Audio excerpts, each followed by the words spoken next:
Big boss ಮನೆಯಲ್ಲಿ ಯಾರು ತುಂಬಾ ಸ್ಟ್ರಾಂಗ್ ಕಂಟೆಸ್ಟೆಂಟ್ ಹಾಗೇನೆ ಯಾರು ತುಂಬಾ ಫೇಕ್ ಗೇಮ್ ಆಡ್ತಿದ್ದಾರೆ ಅಂತ. ಸ್ಟ್ರಾಂಗ್ ಕಂಟೆಸ್ಟೆಂಟ್ ತ್ರಿವಿಕ್ರಮಣ್ಣ ಹ್ಮ್. ಬಹಳ ಸ್ಟ್ರಾಂಗ್ ಆಗಿದ್ದಾರೆ. ಎಲ್ಲಾ ಹಂತದಲ್ಲೂ ಕೂಡ ಅವ್ರು ಬಹಳ ಗಟ್ಟಿಯಾಗಿರುವಂತ ವ್ಯಕ್ತಿ. ಫೇಕು ಅನ್ನೋದಕ್ಕಿಂತ ಎಲ್ಲ ಒಂದ್ ಕಡೆ ನನಗೆಲ್ಲೋ ಇದು ಇವ್ರು ನಿಜವಾಗ್ಲೂ ಹೀಗಿದಾರ ಅನ್ನೋ ತರ ಅನ್ಸೋಂಥದ್ದು ಒಂದಷ್ಟು ಗೊಂದಲಗಳು ಹ್ಮ್. ಗೌತಮಿ ಅವರಲ್ಲಿದೆ.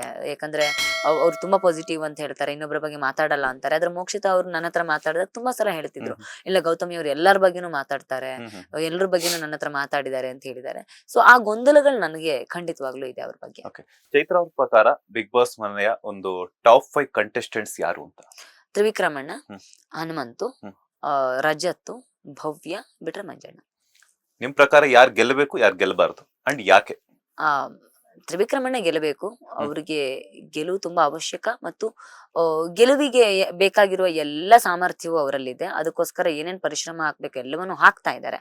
ಹಾಗಾಗಿ ಗೆಲುವಿಗೆ ಅಂತ ಇರುವಂತ ಒಬ್ಬ ವ್ಯಕ್ತಿ ಆ ಮನೆಯಲ್ಲಿ ಅಂತ ನಾನ್ ಅನ್ಕೊಳ್ತೀನಿ. ಅವ್ರು ಗೆಲ್ಬೇಕು ಅಂತ ನಾನು ಯಾವಾಗ್ಲೂ ಪ್ರಾರ್ಥನೆ ಮಾಡ್ತೀನಿ, ತ್ರಿವಿಕ್ರಮಣ್ಣ ಗೆಲ್ಬೇಕು ಅಂತ.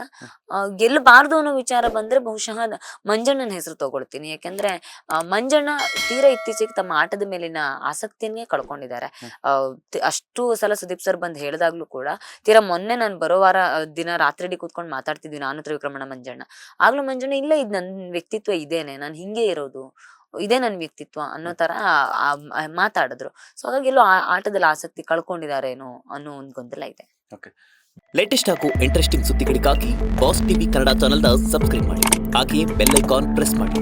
ಇದರ ಜೊತೆಗೆ ಫೇಸ್ಬುಕ್, ಇನ್ಸ್ಟಾಗ್ರಾಮ್, ಎಕ್ಸ್ ನಲ್ಲೂ ಮಿಸ್ ಮಾಡದೆ ಫಾಲೋ ಮಾಡಿ.